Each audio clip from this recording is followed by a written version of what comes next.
Amakuru ya Close Night, gahunda y'amakuru mu rurimi rw'ikinyarwanda agiye kwibanda ku ngingo z'ingenzi zikurikira.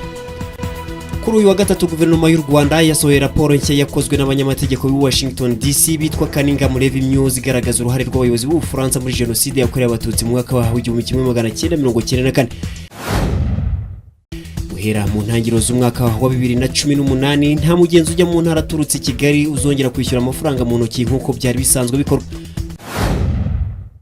Naho mu gihugu cya Tanzania imibiri y'abasirikari 14 bo muri iki gihugu biciwe mu butumwa bw'amahoro muri Repubulika Iharanira Demokarasi ya Kongo yagejejwe muri iki gihugu cya Tanzania kugira ngo bakingurwe mu cyubahiro.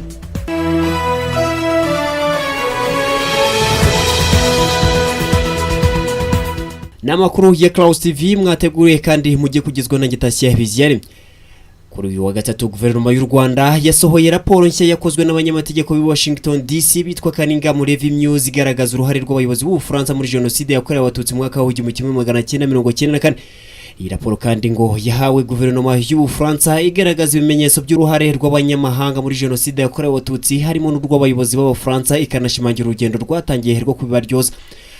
Abayobozi mu Bufaransa bafashije kugeza intwaro mu Rwanda zakoreshejwe mu gihe cya jenoside yakorewe abatutsi bari bazi neza ko bafite umugambi wo kwica abatutsi mu gihugu. Ibigano byihariye by'abayobozi b'Abafaransa bigaragaza ko umugambi wa Operation Turquoise utari wo gufasha abantu nk'uko wiswe, ahubwo wari uwo kurinda guverinoma yakoze jenoside ngo idahagarikwa na FPR Inkotanyi. Abayobozi b'Abafaransa bahaye ubwihisho bakoze jenoside ndetse babangamira ubutabera ngo baryoze mu myaka 23 ishize na nyuma yayo. Ubufaransa bwanze gutangaza inyandiko n'amakuru bufite ku bikorwa byabo mu Rwanda mu gihe cya jenoside kugira ngo abantu batamenye ukuri. Ubufaransa bwanze kohereza mu Rwanda abaregwa jenoside barenga 10 ngo bakurikiranwe aho bakoreye ibyaha. Mu mwaka wa 1998 komisiyo y'inteko ishinga amategeko y'Abafaransa yakoze iperereza ku ruhare rw'Ubufaransa muri jenoside. Raporo yayo ngo sukuri ndetse ko itari yuzuye. Kuri iyi raporo y'Abanyamerika, Minisitiri Louise Mushikiwabo yavuze ko ukuri kw'amateka gukwiriye kandi kukaba kureba bose. U Rwanda rufata raporo ya Kaninga Mureve News nk'itanga amakuru ku iperereza rikomeje mu kwerekana uruhare rw'abayobozi b'Ubufaransa mbere na nyuma ya jenoside yakorewe abatutsi nk'uko byasohotse mu itangazo rya Minisiteri y'Ububanyi n'Amahanga. Guhera mu ntangiriro z'umwaka wa 2018 nta mugenzi ujya mu ntara aturutse mu mujyi wa Kigali uzongera kwishyura amafaranga mu ntoki nk'uko byari bisanzwe bikorwa. Group, ikigo cyo mu Rwanda gifite ikoranabuhanga ryifashishwa mu kwishyura amafaranga y'urugendo hakoreshejwe ikarita izwi nka Tap and Go, gitangaza ko ubwo buryo bugiye kujyaho nyuma y'ubusabe bwa benshi mu bakora ingendo mu ntara. Munyana Sharon ushinzwe kumenyesha ibikorwa by'ubucuruzi muri Group avuga ko ibi bikozwe mu rwego rwo kubahiriza icyifuzo cyatanzwe n'abagenzi kubera ko iyo bazaga Kigali babonaga ikoranabuhanga ryihutisha kwishyura. Bamwe mu bagenzi bagana mu ntara usanga binubira umwanya batakaza bajya kugura amatike ku buryo hari naho usanga imodoka zihagarara mu nzira kugira ngo bagenzure umubare w'abantu itwaye. Munyana akomeza avuga ko ubwo buryo bwo gukoresha ikarita ya Tap and Go nibutangira gukoreshwa mu ntara uzihutisha abagenzi kuko nta mwanya bazongera gutabagura cyangwa bakata amatike. Uburyo bwo kwishyura urugendo hakoreshejwe iyo karita bwari busanzwe bumenyerewe mu ngendo zikorerwa mu mujyi wa Kigali. Group ivuga ko mbere yo kuzikoresha mu ntara bagiye gutangiza ubukangurambaga ku bagenzi bo mu ntara kwikoreshwa ry'ikarita ya Tap and Go. Kuri ubu ngo gukoresha iyo karita mu mujyi wa Kigali bigeze kuri 99% mu Rwanda hakaba habarirwa abafite izo karita kandi bazikoresha basaga miliyoni 1. Uburyo bwo kwishyura hifashishijwe ikarita ya Tap and Go bwatangiye mu Rwanda kuva mu mwaka wa 2015 bukaba bwari busanzwe bukoreshwa mu mujyi wa Kigali, ariko kuri ubu bukaba bugiye gukoreshwa mu Rwanda hose. Abavoka ba Minisitiri w'Ingabo James Kabarebe batangaje ko kwitaba umucamanza w'Ubufaransa Jean-Marc Herbo uri gukora iperereza ku ihanurwa ry'indege rya Juvenal Habyarimana nta shingiro bifite. Minisitiri w'Ingabo yari yahamagariwe kwitaba ku itariki 14 Ukuboza mu mwaka wa 2017 ngo asobanura ubuhamya butavugwaho rumwe na James Munyandinda watorotse igisirikare cy'u Rwanda maze hagatanga ubuhamya ku ihanurwa ry'indege ya Habyarimana. Nkuko inkuru ya Jeune Afrique bivuga, abavoka ba James Kabarebe bavuga ko bidashoboka ko Minisitiri James Kabarebe yata imirimo ye akerekeza mu gihugu cy'Ubufaransa agiye kwitaba umucamanza. Aba bacamanza b'Abafaransa barimo Heribo na Nathalie bahamagaje minisitiri w'ingabo nyuma yo guhabwa ubuhamya n'umutangabuhamya batari biteze bituma basubukura iperereza ryari ryararangiye. Nyamara muri Werurwe uyu mwaka wa 2017 aba bacamanza bumvise James Munyaninda wahoze mu gisirikare cy'u Rwanda aho yashinjaga ingabo za FPR Inkotanyi kuba zaragize uruhare mu kugaba igitero cyahitanye uwahoze ari Perezida Habyarimana Juvenal. Gusa bavuga ba minisitiri w'ingabo James Kabarebe bashimangira ko ibi byose nta shingiro bifite, akaba ariyo mpamvu umukiriya wabo atazitaba ku itariki 14 na 15 Ukuboza 2017. Kuri uyu wa mbere nibwo Metre Mengen ndetse na Foster bashyikirije abo bacamanza babiri inyandiko y'amapaji 8 igaragaza uburyo ubuyobozi bwa guverinoma y'u Rwanda bubabajwe cyane no kuba iyi dosiye ikomeje kuburwa kuva mu mwaka wa 2006. Aba banyamategeko bavuze ko abakiriya babo bumviswe ku buryo buhagije kandi bagasubiza ibibazo byose babazwaga byerekeranye n'iyi dosiye. Mu mpera z'umwaka wa 2010 nibwo James Kabarebe, Frank Nziza n'abandi banyarwanda batanu bakorwaga iperereza bumviswe n'umucamanza w'Umufaransa Trevik mu gihugu cy'u Burundi. Amakuru yavuye mu iperereza ry'abakorerwagaho akaba yaratumye hakurwaho impapuro zari zashyizweho zo kubata muri yombi mu mpera z'umwaka wa 2016 n'umucamanza Jean-Louis Briguet.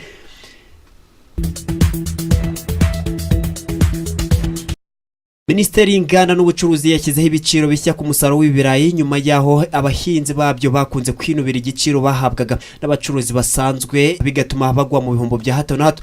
Mu itangazo Minisiteri y'Inganda n'Ubucuruzi yasohoye kuri uyu wa kabiri, Minisitiri w'Ubucuruzi n'Inganda yamenyesheje abahinzi b'ibirayi ko yashyizeho ibiciro bishya by'ibirayi bizajya bikurikizwa ashingiye ku myanzuro y'inama yabereye mu karere ka Musanze yahuje inzego zitandukanye zirimo Minicom na Griminaro k'abayobozi b'intara, inzego z'umutekano n'abayobozi b'uturere duhingwamo ibirayi.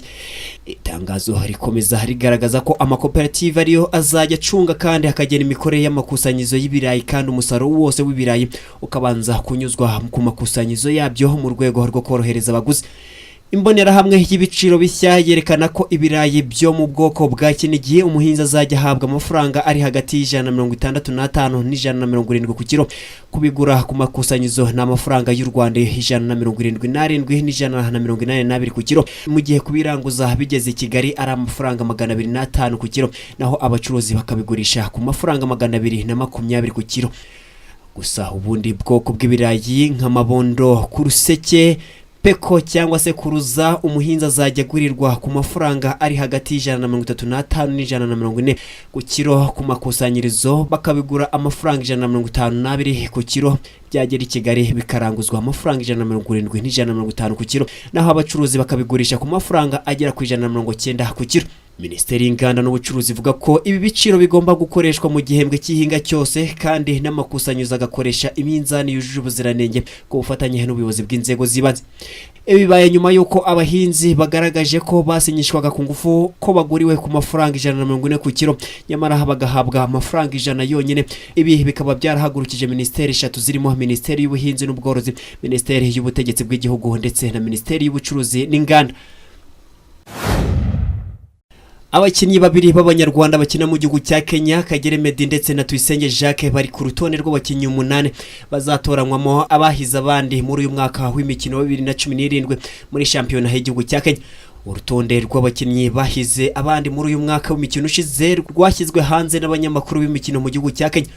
Urutonde rwiganjemo abakinnyi b'ikipe ya Gor Mahia yatwaye igikombe cya shampiyona ya 2017, ariko ntabwo hariho umutoza w'ikipe Dairan waje hagati muri shampiyona asimbura Zemaria nubwo yafashije ikipe ya Gor Mahia kwitwara neza ikegukana shampiyona yari yatakaje mu mwaka ushize. Tuyisenge Jacques na Kagere Meddy bari ku rutonde ruzatorwamo umukinnyi wahize abandi mu mwaka wa 2017. Myugariro Nizigimana Abdulkarim Mackenzie nawe ari ku rutonde ruzakurwamo myugariro wo mu mwaka wa 2017 mu gihugu cya Kenya. Rutahiza Masudi Juma wa Kariobangi Sharks watsinze ibitego byinshi mu mwaka ushize wa 2017 na Kenneth Muguna ukina hagati mu ikipe ya Gor Mahia nibo bahabwa amahirwe yo kwegukana igihembo cy'umukinnyi w'umwaka wa 2017. Umutoza wa Sofapaka Umugande Sam Simbwa waciye hano mu Rwanda nawe ari ku rutonde ruzakurwamo umutoza w'umwaka. imibiri y'abasirikare 14 bo mu gihugu cya Tanzania biciwe mu butumwa bw'amahoro muri Repubulika Iharanira Demokarasi ya Kongo yagejejwe mu gihugu cya Tanzania kugira ngo bashyingurwe mu cyubahiro. Mu cyumweru gishize nibwo ingabo zo mu gihugu cya Tanzania zagabweho igitero aho bari mu butumwa bw'amahoro muri Repubulika Iharanira Demokarasi ya Kongo, maze 14 muri bo bahita bahasiga ubuzima. Kuri uyu wa mbere umuryango w'abibumbye wasezeye kuri izi ngabo zari mu butumwa bw'amahoro zishwe ku itariki 7 Ukuboza. David Jessry wari uhagarariye umunyamabanga mukuru w'umuryango w'abibumbye muri Kongo akaba yarakomeje ingabo zose n'abapolisi kubo babungabunga amahoro muri iki gihugu ndetse no gukomeza kurinda abaturage. Ubuyobozi bw'ingabo mu gihugu cya Tanzania buvuga ko bwakira imibiri y'ingabo zabo zazize ibitero byagabwe muri Kongo mu gace ka Blue Helmet. Gusa Antonio Guterres umunyamabanga w'umuryango w'abibumbye yahise asaba ubuyobozi bwa Kongo gutangiza iperereza ry'abagabye iki gitero kugira ngo batangire gukurikiranwa n'ubutabera.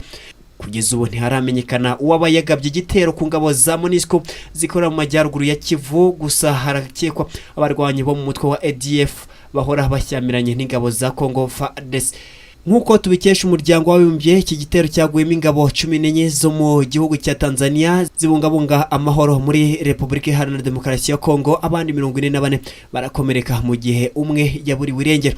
Iki gitero kikaba kibaye cya mbere kiguyemo ingabo nyinshi zibungabunga amahoro muri Repubulika Iharanira Demokarasi ya Kongo kuva mu mwaka wa 1993.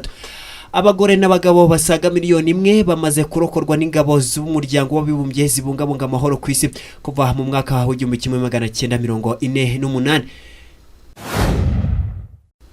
Umugabo wo mu mujyi wa Florida uherutse gutabwa muri yombi muri uku kwezi k'Ukuboza akomeje gukorerwaho iperereza ry'icyatumye ashyira hanze inyandiko igaragaza amashusho y'abanyeshuri baraswaga ndetse n'ikigo cy'amashuri cyari kibasiriwe n'inkongi.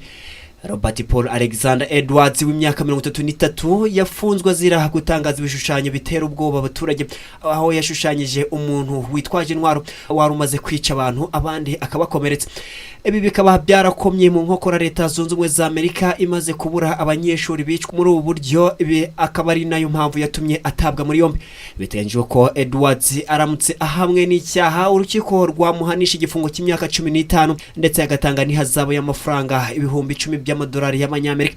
Harrison, umuyobozi w'ikigo cy'amashuri cyagaragaye mu bishushanyo, yavuze ko adahamya ko uyu mugabo yaragambiriye guhungabanya umutekano w'iri shuri, gusa akavuga ko Leta Zunze Ubumwe za Amerika zagiye zihura n'ibibazo by'iri terabwoba mu bigo by'amashuri. Ubuyobozi buvuga ko iperereza ryagaragaje ko Edwards washushanyije iki gishushanyo cyagaragazaga ishuri ritwikwa ndetse n'abanyeshuri bicwa atigeze aba umunyeshuri. Kugeza ubu nta yandi makuru yerekeranye na Edwards aragaragara, uretse ko uyu mugabo atigeze arangwaho n'icyaha na kimwe mu mujyi wa Florida cyangwa ngo akatirwe n'inkiko zira ibyaha by'ubwicanyi. Inshuti ba Clouds TV, naha dusoreje amakuru ya Clouds Tonight, ariko reka tubibutse ingingo z'ingenzi twibanzeho. Kuri uyu wa gatatu guverinoma y'u Rwanda yasohoye raporo nshya yakozwe n'abanyamategeko b'i Washington DC bitwa Kaninga Murevi News igaragaza uruhare rw'abayobozi b'u Bufaransa muri jenoside yakorewe abatutsi mu mwaka wa 1994. Guhera mu ntangiriro z'umwaka wa 2018 nta mugenzi ujya mu ntara aturutse Kigali uzongera kwishyura amafaranga mu ntoki nk'uko byari bisanzwe bikorwa. Naho mu gihugu cya Tanzania imibiri y'abasirikare 14 bo muri iki gihugu biciwe mu butumwa bw'amahoro muri Repubulika Iharanira Demokarasi ya Kongo yagejejwe muri iki gihugu cya Tanzania kugira ngo bakingurwe mu cyubahiro.